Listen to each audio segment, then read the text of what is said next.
ರಾಜ್ಯ ಬಿಜೆಪಿಯಲ್ಲಿ ನಾಯಕತ್ವ ಬದಲಾವಣೆಯ ಗೊಂದಲ ಸದ್ಯಕ್ಕೆ ಬಗೆಹರಿಯೋ ಲಕ್ಷಣಗಳೇ ಕಂಡುಬರ್ತಿಲ್ಲ. ಎರಡನೇ ಬಾರಿ ಅರವಿಂದ್ ಬೆಲ್ಲದ್ ದೆಹಲಿಗೆ ಭೇಟಿ ನೀಡಿರೋದು ತೀವ್ರ ಚರ್ಚೆಗೆ ಗ್ರಾಸವಾಗಿದೆ. ಯಾರಾದರೂ ದೆಹಲಿಗೆ ಹೋಗಿ ಬಂದ್ರೆ ಭಿನ್ನಮತ ಹೇಗಾಗುತ್ತೆ ಅಂತ ಜೋಶಿ ಪ್ರಶ್ನಿಸಿದ್ದಾರೆ. ನಮ್ಮಲ್ಲಿ ಭಿನ್ನನೇ ಇಲ್ಲ, ಮತ ಒಂದೇ ಇಲ್ಲ. ರಾಜ್ಯ ಸರ್ಕಾರ ಎಲ್ಲಾ ರೀತಿಯಲ್ಲೂ ಒಳ್ಳೆಯ ಕೆಲಸ ಮಾಡ್ತಿದೆ. ಯಡಿಯೂರಪ್ಪ ಉತ್ತಮ ಕೆಲಸ ಮಾಡ್ತಿದ್ದಾರೆ. ಸಿಎಂರನ್ನ ಬದಲಿಸುವ ಪ್ರಶ್ನೆಯೇ ಇಲ್ಲ. ರಾಜ್ಯ ಉಸ್ತುವಾರಿ ಅರುಣ್ ಸಿಂಗ್ ಸಹ ಇದನ್ನೇ ಹೇಳಿದ್ದಾರೆ ಎಂದರು.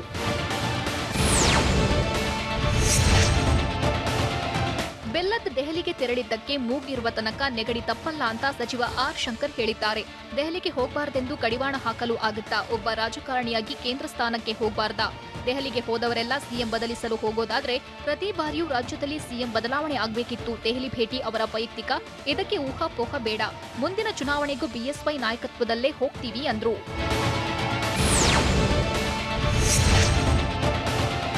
ಸಿಎಂ ಬದಲಾವಣೆ ಇಲ್ಲ ಅಂದ್ಮೇಲೆ ದೆಹಲಿಗೆ ಹೋದವರು ಈ ಬಗ್ಗೆ ಹೇಳಬೇಕು ಅಂತ ಸಚಿವ ಜಗದೀಶ್ ಶೆಟ್ಟರ್ ಹೇಳಿದ್ದಾರೆ. ಅರುಣ್ ಸಿಂಗ್ ಸಿಎಂ ಬದಲಾವಣೆ ಇಲ್ಲ ಅಂದಿದ್ದಾರೆ. ಇನ್ನು 2 ವರ್ಷ ನಾನೇ ಸಿಎಂ ಅಂತ ಬಿಎಸ್ವೈ ಹೇಳಿದ್ದಾರೆ. ಇಷ್ಟೆಲ್ಲ ಆದ್ಮೇಲೆ ಕೆಲವರು ದೆಹಲಿಗೆ ಹೋಗಿದ್ದಾರೆ. ಯಾಕೆ ಅಂತ ಅವರೇ ಅದನ್ನ ಹೇಳಬೇಕು. ಸದ್ಯಕ್ಕಂತೂ ರಾಜ್ಯದಲ್ಲಿ ಸಿಎಂ ಬದಲಾವಣೆ ಇಲ್ಲ ಅಂತ ಶೆಟ್ಟರ್ ಸ್ಪಷ್ಟನೆ ನೀಡಿದ್ದಾರೆ.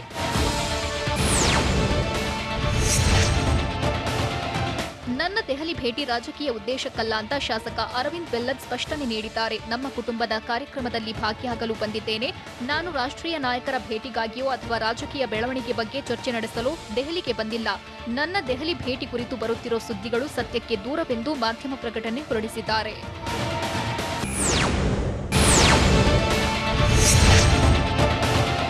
Ramesh Jarkiholi CD case king ಪಿನ್ಗಳು 3 ತಿಂಗಳ ಬಳಿಕ ಕೊನೆಗೂ ಪ್ರತ್ಯಕ್ಷರಾಗಿದ್ದಾರೆ. ಇದರಿಂದ ಸಿಡಿ ಸೂತ್ರಧಾರರ 100 ದಿನಗಳ ಅಜ್ಞಾತವಾಸ ಅಂತ್ಯವಾಗಿದೆ. ರಮೇಶ್ ತಪ್ಪೊಪ್ಪಿಕೊಂಡಿದ್ದೇ ತಡ.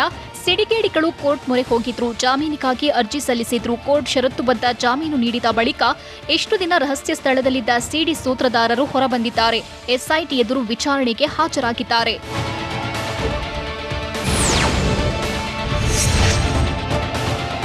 ರಮೇಶ್ ಜಾರಕಿಹೊಳಿ ಸಿಡಿ ಸೂತ್ರಧಾರರಿಂದ ಎಸ್ಐಟಿ ಇಂಚಿಂಚು ಮಾಹಿತಿಯನ್ನ ಕಲೆ ಹಾಕ್ತಿದೆ. ಆಡುಕೋಡಿ ಟೆಕ್ನಿಕಲ್ ಸೆಲ್ನಲ್ಲಿ ಶ್ರವಣ್ ನರೇಶ್ ವಿಚಾರಣೆ ನಡೆಯಿತು. ಮಧ್ಯಾಹ್ನ 12 ಗಂಟೆಗೆ ವಿಚಾರಣೆಗೆ ಆಗಮಿಸಿದ್ದ ಶ್ರವಣ್ ನರೇಶ್ನನ್ನ ಕೇಸ್ನ ತನಿಖಾಧಿಕಾರಿ ಎಸಿಪಿ ಧರ್ಮೇಂದ್ರ ವಿಚಾರಣೆ ನಡೆಸಿದ್ರು. ಮಧ್ಯಾಹ್ನ 1 ಗಂಟೆ 15 ನಿಮಿಷದಿಂದ ಆರೋಪಿಗಳಿಗೆ ಪ್ರಶ್ನೆಗಳ ಸುರಿಮಳೆ ಸುರಿಸಿದ್ರು.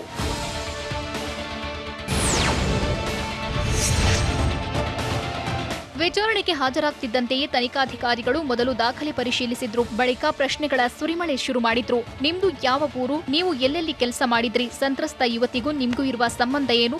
ಸಂತ್ರಸ್ತ ಯುವತಿ ನಿಮ್ಗೆ ಯಾವಾಗ ಪರಿಚಯವಾಗಿದ್ದು? ಮಾಜಿ ಸಚಿವ ರಮೇಶ್ ಜಾರಕಿಹೊಳಿ ಪರಿಚಯ ಇದ್ಯಾ ಅಂತ ಸಾಲು ಸಾಲು ಪ್ರಶ್ನೆಗಳನ್ನ ಕೇಳಿದ್ರು.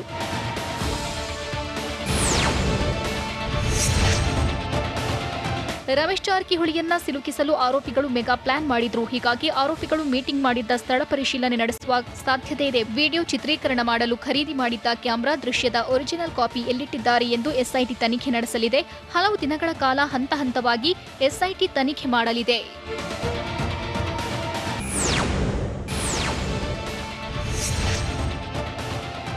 ಬೆಂಗಳೂರಿನ ಕಲಾಗ್ರಾಮದಲ್ಲಿ ಕವಿ ಮತ್ತು ಸಾಹಿತಿ ಸಿದ್ದಲಿಂಗಯ್ಯ ಅವರ ಅಂತ್ಯಕ್ರಿಯೆ ಮಾಡಲಾಯಿತು. ಬೌದ್ಧ ಧರ್ಮದ ಆಚರಣೆಯಂತೆ ಅಂತಿಮ ವಿಧಿವಿಧಾನಗಳನ್ನು ನೆರವೇರಿಸಲಾಯಿತು. 5 ಬೌದ್ಧ ಬಿಕ್ಕುಗಳು, ಓರ್ವ ಬಿಕ್ಕುಣಿ ಮೊದಲಿಗೆ ತ್ರಿಶರಣ ಪಂಚಶೀಲ ತತ್ವಗಳನ್ನು ಬೋಧಿಸಿದ್ರು. ಬಳಿಕ ಬುದ್ಧ, ಧಮ್ಮ, ಸಂಘವಂದನೆ ನಂತರ ಪುಣ್ಯನು ಮೋದನ ಮಾಡಲಾಯಿತು. ಆನಂತರ ಸಕಲ ಸರ್ಕಾರಿ ಗೌರವಗಳೊಂದಿಗೆ 3 ಸುತ್ತು ಕುಶಾಲತೋಪು ಸಿಡಿಸಿ ಗೌರವ ವಂದನೆ ಸಲ್ಲಿಸಿ ಸಿದ್ದಲಿಂಗಯ್ಯ ಅವರ ಪಾರ್ಥಿವ ಶರೀರಕ್ಕೆ ಅಗ್ನಿಸ್ಪರ್ಶ ಮಾಡಲಾಯಿತು.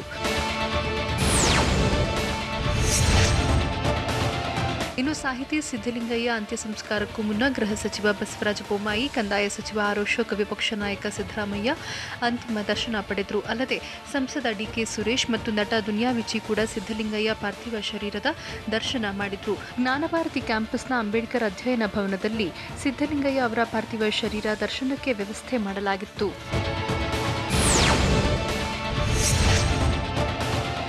ಸಾಹಿತಿ ಸಿದ್ದಲಿಂಗಯ್ಯ ಅಗಲಿಕೆ ಕುಟುಂಬಸ್ಥರನ್ನ ಕಣ್ಣೀರ ಕಡಲಿಗೆ ತಳ್ಳಿದೆ. ಹೀಗಾಗಿ ಅಂತ್ಯ ಸಂಸ್ಕಾರಕ್ಕೂ ಮುನ್ನ ಸಿದ್ದಲಿಂಗಯ್ಯ ಪಾರ್ಥಿವ ಶರೀರದ ಮುಂದೆ ನಿಂತು ಕುಟುಂಬಸ್ಥರು ಬಿಕ್ಕಿ ಬಿಕ್ಕಿ ಕಣ್ಣೀರಿಟ್ರು. ತಂದೆಯನ್ನ ನೆನೆದು ಮಕ್ಕಳು ಕಣ್ಣೀರಾಕಿದ್ರು.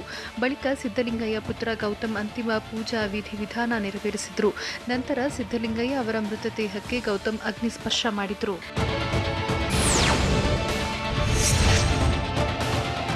ಸಿದ್ದಲಿಂಗಯ್ಯ ಅಗಲಿಕೆ ಸಾಹಿತ್ಯ ಲೋಕವನ್ನ ಕುಟುಂಬವನ್ನಷ್ಟೇ ಅನಾಥವಾಗಿಸಿಲ್ಲ, ಅವರ ಮುದ್ದಿನ ಶ್ವಾನ ಕೂಡ ಯಜಮಾನನಿಲ್ಲದೆ ತಬ್ಬಲಿಯಾಗಿದೆ. ಇಂದು ರಾಜರಾಜೇಶ್ವರಿ ನಗರದ ಬನವಾಸಿ ನಿವಾಸದಲ್ಲಿ ಶ್ವಾನ ಪರದಾಡಿತ್ತು. ಯಜಮಾನನ ಮೃತದೇಹ ಕಂಡು ಮೂಕರೋಧನೆ ಮಾಡಿತು.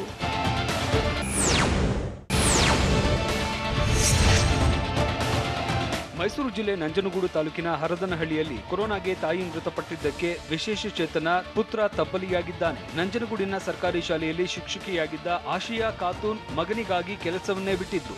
ಬೀಡಿ ಕಟ್ಟುವ ಕೆಲಸ ಮಾಡಿ ಮಗನನ್ನ ಸಾಕ್ತಾ ಇದ್ರು. ಆದ್ರೀಗ ಕೊರೋನಾದಿಂದಾಗಿ ತಾಯಿ ಮೃತಪಟ್ಟಿದ್ದಕ್ಕೆ 20 ವರ್ಷದ ಕಲೀಂ ಉಲ್ಲಾ ಅನಾಥನಾಗಿದ್ದಾನೆ. 6 ತಿಂಗಳಿನಿಂದ ಅಂಗವಿಕಲ ಸಹಾಯಧನವೂ ಬಂದಿಲ್ಲ. ಒಡ ಹುಟ್ಟಿದ ಅಣ್ಣ ಸಲ್ಮಾನ್ ಕೂಡ ವಿಕಲಚೇತನನಾಗಿದ್ದು ದಿಕ್ಕು ತೋಚದೆ ಸಹಾಯದ ನಿರೀಕ್ಷೆಯಲ್ಲಿದ್ದಾನೆ. ವಿಜಯಪುರ ಜಿಲ್ಲೆಯಲ್ಲಿ ಕ್ರೂರಿ ಕೊರೋನಾ ಹಾವಳಿ ಕಂಟ್ರೋಲ್ಗೆ ಬರ್ತಾನೇ ಇಲ್ಲ. ಇವತ್ತು ಒಂದೇ ದಿನ 151 ಜನರಿಗೆ ಕೊರೋನಾ ಮಹಾಮಾರಿ ಬಕ್ಕರಿಸಿಕೊಂಡಿದೆ. ಇದರಿಂದ ಸೋಂಕಿತರ ಸಂಖ್ಯೆ 35,379ಕ್ಕೆ ಏರಿಕೆಯಾಗಿದೆ. ಇವತ್ತು ಕೊರೋನಾಗೆ 3 ಬಲಿಯಾದರೆ 202 ಕೊರೋನಾ ಸೋಂಕಿತರು ಗುಣಮುಖರಾಗಿದ್ದಾರೆ. ಜೊತೆಗೆ 1,498 ಜನರಲ್ಲಿ ಕೊರೋನಾ ಸೋಂಕು ಸಕ್ರಿಯವಾಗಿದೆ.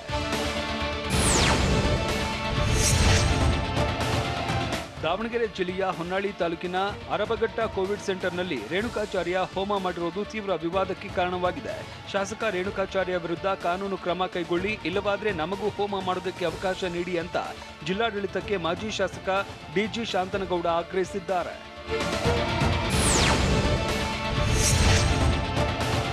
ಬೆಂಗಳೂರಿನ ಹೆಬ್ಬಗೋಡಿ ಸುತ್ತಮುತ್ತಲಿನ ಖಾಸಗಿ ಕ್ಲಿನಿಕ್ಗಳ ಮೇಲೆ ಡಿಎಚ್ಒ ರೇಡ್ ಮಾಡಿದ್ದಾರೆ. ಡಿಎಚ್ಒ ಶ್ರೀನಿವಾಸ್ ಹಾಗೂ ತಂಡ ಸಾಗರ್ ಎಕ್ಸ್ರೇ, ದೇವಿ ಕ್ಲಿನಿಕ್, ಎಸ್ವಿ ಡಯಾಗ್ನಾಸ್ಟಿಕ್ಸ್ ಸೇರಿದಂತೆ 15ಕ್ಕೂ ಹೆಚ್ಚು ಕ್ಲಿನಿಕ್ಗಳ ಮೇಲೆ ದಾಳಿ ನಡೆಸಿದ್ದಾರೆ. ಡಿಎಚ್ಒ ದಾಳಿ ನಡೀತಾ ಇದ್ದಂತೆ ಕ್ಲಿನಿಕ್ಗಳಿಗೆ ಬೀಗ ಹಾಕಿ ಎಲ್ಲರೂ ಪರಾರಿಯಾಗಿದ್ದಾರೆ. ದಾಳಿ ವೇಳೆ ನಕಲಿ ಕೊರೋನಾ ರಿಪೋರ್ಟ್ ಕೊಡ್ತಾ ಇರೋದು ಮಾಹಿತಿ ತಿಳಿದು ಬಂದಿದೆ.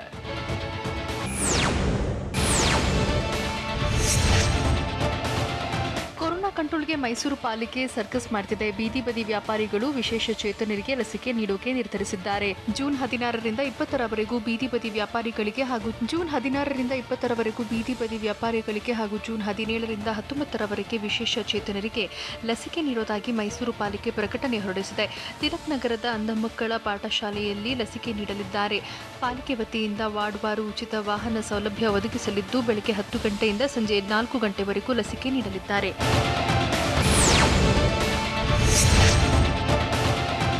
ಮೈಸೂರಿನಲ್ಲಿ ಮಕ್ಕಳ ಮೇಲೆ ನಡೆಸಿದ ಕೋವ್ಯಾಕ್ಸಿನ್ ಪ್ರಯೋಗ ಸಕ್ಸಸ್ ಆಗಿದೆ. ಮೈಸೂರಿನ ಚೆಲುವಾಂಬ ಆಸ್ಪತ್ರೆಯಲ್ಲಿ ಮೊದಲ ಹಂತದಲ್ಲಿ 30 ಮಕ್ಕಳ ಮೇಲೆ ನಡೆಸಿದ ಪ್ರಯೋಗ ಯಶಸ್ವಿಯಾಗಿದೆ.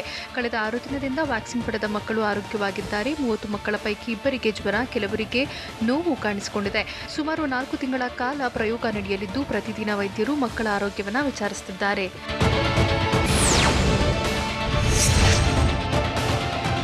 ಶಕ್ತಿ ಇರುವವರು ವ್ಯಾಕ್ಸಿನ್ ಖರೀದಿಸಿ ಕಾರ್ಮಿಕರಿಗೆ ಕೊಡಿ ಅಂತ ತುಮಕೂರಿನಲ್ಲಿ ಸಚಿವ ಜೆಸಿ ಮಾಧುಸ್ವಾಮಿ ಹೇಳಿದ್ದಾರೆ. ತುಮಕೂರು ಜಿಲ್ಲಾ ಕೈಗಾರಿಕೋದ್ಯಮಗಳಲ್ಲಿ ಮಾಧುಸ್ವಾಮಿ ಮನವಿ ಮಾಡಿದ್ದಾರೆ. ಲಸಿಕೆ ಖರೀದಿಗೆ ಮುಂದೆ ಬಂದರೆ ಸೇವಾ ಶುಲ್ಕ ಇಲ್ಲದೆ ಲಸಿಕೆ ಕೊಡ್ತೀವಿ.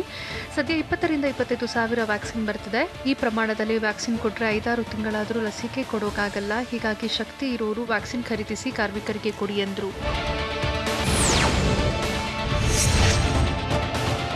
ರಾಜ್ಯದ ಹಲವೆಡೆ ಜನರು ವ್ಯಾಕ್ಸಿನ್ ಸಿಗದೆ ಪರದಾಡ್ತಿದ್ದಾರೆ. ಆದರೆ ಹಾಸನದಲ್ಲಿ ಮಾತ್ರ ಇದಕ್ಕೆ ತದ್ವಿರುದ್ಧ. ಹಾಸನದ ಹಿಮ್ಸ್ ಲಸಿಕಾ ಕೇಂದ್ರದತ್ತ ಜನರೇ ಸುಳಿತಿಲ್ಲ. ಲಸಿಕೆ ಪಡೆಯೋರಿಲ್ಲದೆ ಕೇಂದ್ರಗಳು ಖಾಲಿ ಇವೆ. 45 ವರ್ಷ ಮೇಲ್ಪಟ್ಟವರಿಗೆ ಲಸಿಕೆ ನೀಡುತ್ತಿದ್ರು, ಯಾರೂ ಲಸಿಕೆ ಕೇಂದ್ರಕ್ಕೆ ಬರ್ತಿಲ್ಲ. 400 ಡೋಸ್ ಲಸಿಕೆ ಲಭ್ಯವಿದ್ದರೂ ಕೇವಲ 40 ಮಂದಿ ಲಸಿಕೆ ಪಡೆದಿದ್ದಾರೆ.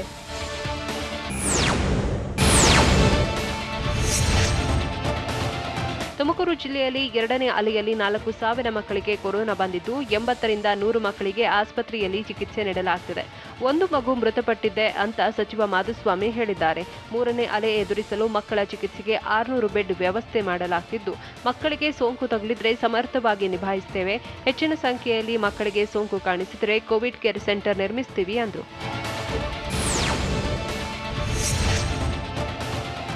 ಸ್ಕೂಲ್ ಫೀಸ್ಗಾಗಿ ಟಾರ್ಚರ್ ಕೊಡ್ತಿರುವುದು ದಿನೇ ದಿನೇ ಹೆಚ್ಚಾಗ್ತಿದೆ. ಹೀಗಾಗಿ ಖಾಸಗಿ ಫೈನಾನ್ಸ್ಗಳ ಜೊತೆ ಖಾಸಗಿ ಶಾಲೆಗಳು ಶಾಮೀಲಾಗಿವೆ ಅಂತ ಸುರೇಶ್ ಕುಮಾರ್ ಆತಂಕ ವ್ಯಕ್ತಪಡಿಸಿದರು. ಇದನ್ನು ತಾತ್ವಿಕವಾಗಿ ಯಾರೂ ಒಪ್ಪಿಕೊಳ್ಳದ ವಿಚಾರವಾಗಿ ಎಲ್ಲೂ ಕೇಳಿರಲಿಲ್ಲ. ಇದು ಆಗಬಾರದಿತ್ತು. ಶಾಲೆಗಳೇ ಪೋಷಕರಿಗೆ ಖಾಸಗಿ ಫೈನಾನ್ಸ್ನವರಿಂದ ಸಾಲ ಕೊಡಿಸುತ್ತಿರುವುದಾಗಿ ಸಿಎಂಗೆ ಗೊತ್ತಾಗಿದೆ. ಈ ರೀತಿ ಯಾವುದಕ್ಕೂ ನಾವು ಅವಕಾಶ ಕೊಡಲ್ಲ. ಸಂಬಂಧಪಟ್ಟವರಿಗೆ ನೋಟಿಸ್ ಕೊಡ್ತೀವಿ ಅಂದರು.